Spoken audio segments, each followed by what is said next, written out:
Awakened by God's design. Have you been awakened? We've all wished for a second chance, maybe a do-over or two. Here at Awakenings Christian Fellowship, second chances are our life. We love you as you are, right where you are, secrets, regrets, and all. We believe in creating a beautiful, messy, patchwork family who all come together in the presence of our Savior. Welcome to Awakenings. We're so glad you're here. Stay tuned for your awakened moment.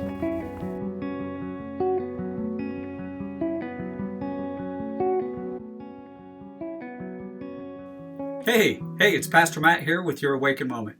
So I got to really thinking, the last series we talked about what is God up to in the world. And I got to kind of thinking, has he just grounded the entire world? You ever have your parents say, I've had enough, go to your room? And I'm thinking, man, is God doing that? Like with this social distancing stuff, don't play with your friends. I'm tired of you playing with your friends. Now get to your room and it's time out for you. Well, that could be good, right? If your room is an awesome place to go, right? If you got the Nintendo and the PlayStations and all the gadgets and the gadgets that you want to play with. But what happens if you're stuck with some people that you don't quite get along with, right? Now that's something to think about. Or what happens if you're stuck in a home and your family dynamics just aren't the best? Yeah, so what do you do then? So for your Awakened Moment today, I want to show you a clip by Carol Burnett, The Carol Burnett Show. And it is from the skit that they do called The Family. And this one's called Rabbit Killer. And it's just one afternoon they spend together cleaning out the attic. And Eunice, Carol Burnett, that's her character, she finds out that they killed her bunny rabbit, Fluffy, when she was a young girl. And it's the big family secret that comes out. And so this is a clip that breaks that down. So check it out. I think you'll laugh like I did. Here you go.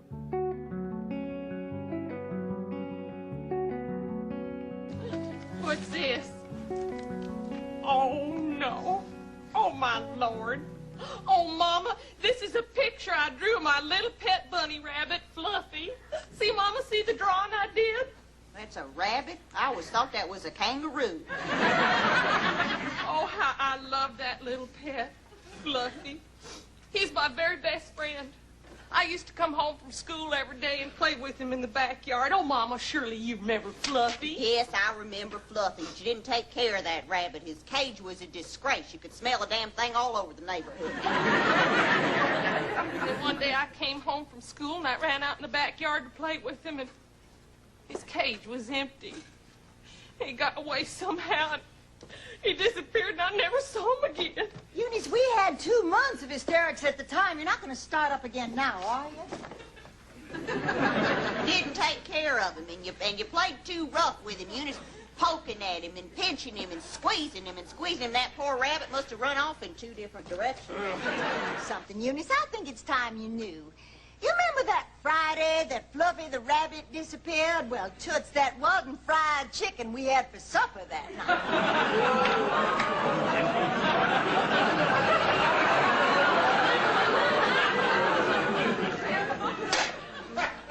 Mama, you tell me that isn't so. Oh, for pity's sake, Eunice, how the hell you expect me to remember what we had for supper 30 years ago?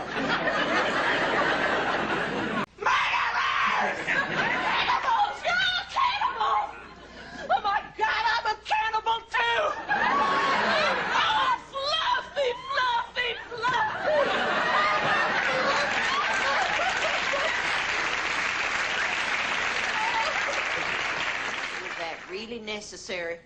Shut up, you rabbit killer.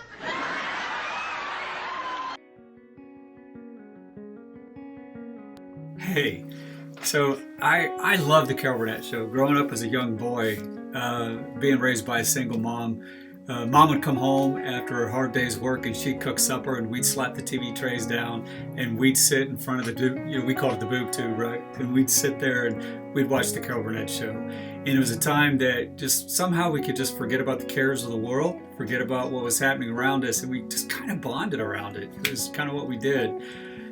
But also during those times, there was a lot of other shows on TV that kind of portrayed the family of something that I really couldn't connect with, like Leave It to Beaver and The Brady Bunch. And wow, do families like this really exist? Well, not in my world it didn't.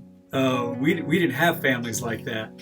Well, sometime later, I did go to God and I said, Pops, would you give me a family? And you know what he did? He did. He gave me an amazing wife and he gave me 4 kids. And Jan and I began to raise our own family, and we began to deal with our own family dynamics and our own situations, and we began to build up our own skeletons in the closet that I don't even know if I want to tell you about it during this show. But yeah, I know, right? Confession time? No, let's just hold off on that. We used to tease our kids about the new shows that came out, like the Roseanne show. Remember that one? I used to tease the kids that was our model parenting platform.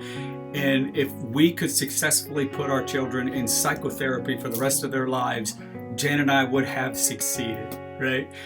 Well, that was a joke. It honestly was. But, you know, there was a sense of the culture in which Jan and I were raising our kids, and we were trying to build a family, that the society around us was really breaking down and falling apart, and it became harder and harder to navigate making a strong family for us. So I know that we're not the only dysfunctional family out there, right? I know that you've probably got a dysfunctional family, but you know what? The Bible is packed with dysfunctional families, almost from the beginning to the end. And what we see is we see God navigating in the middle of these dysfunctional families and doing some really cool stuff in the midst of it. And I just wonder, in your family and in my family, what is God doing in and through us, right? So if this shutdown, you know, us being grounded to the house, and if God is in fact doing that, can you look into your family, into the dysfunctional elements of it, and can you find a story of what God is doing with you? To help out, you know, I want to take us to a story of Joseph. So you remember Joseph from the Bible, right? I won't go into the whole story about it, but basically Joseph was the favorite son of Jacob, who was married to Rachel. And Jacob had 2 wives, right? And Rachel happened to be his favorite wife. And so when she bore him a son, Joseph, he showed him favoritism, a lot of favoritism. Well, there was 11 other brothers on the stick there, right? And I think through the years, that favoritism really began to rub those brothers wrong. And they couldn't resolve it, right? They couldn't get around it. And as time goes by, they eventually end up trying to kill Joseph. They were so irate or so taken back by their father's actions.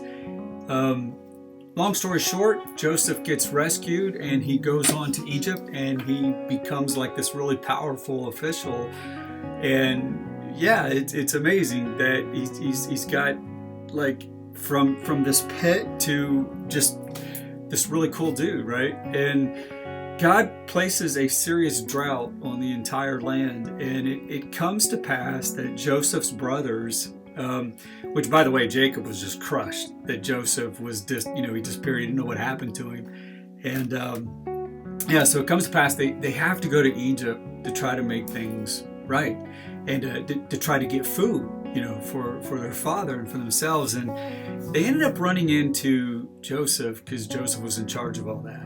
And the first encounter, Joseph didn't let up that, who I am, right? He didn't tell him. But it comes to pass that he did. So, but the moral there is, you have all this dysfunctional garbage that's going on, right? And God had a hand in the background of it, sewing this thing together and making himself this amazing tapestry of blessings and love and care and provision. And through what happened to Joseph, God used that situation to bless Jacob and the entire family. There was restoration, right? The brothers were repentative, they felt bad, but man, it took decades, right? So yeah, here you go. We're in the house together. We've all been quarantined, and what do? You have to face it. We all have to face it. You have to look at the ones that you may be jealous of or angry at, that you have issues with, that you're not content with. You may be struggling with some really hard emotions right now that's really tough to do, to navigate. Trust me, take time and stop for a second and find God. Look for what God is doing. Find the purpose. Find His plan. Focus on Him. Find your faith and grab onto your faith and use your faith and bring out the elements of your Christianity. Bring forgiveness to the table. Bring understanding to the table. Bring going the 2nd, 7th, 15th, 40th mile on the table. Do the forgiveness 7 times 7. Practice these things. We're going to need it. Who knows how long we're going to be locked down for, right? So the whole moral of this thing is that I think we all have dysfunctionalism, pretty bad stuff. And if we're all honest, and we had to let someone into our homes and we had to open up the closets, I think all of us would have things that we're ashamed of and that we're afraid of. I think we all have some kind of bitterness and anger and resentments that's in there. Take this time. Take this opportunity. God is working in a big way in the entire world right now that we can see.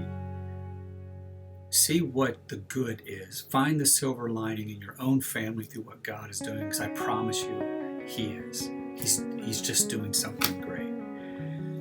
Hey, I hope you've enjoyed your Awaken moment today. I really had a good time hanging out with you. And until next time, God bless you and peace be with you. And have fun looking for the silver linings in God's hand in your life. Take care.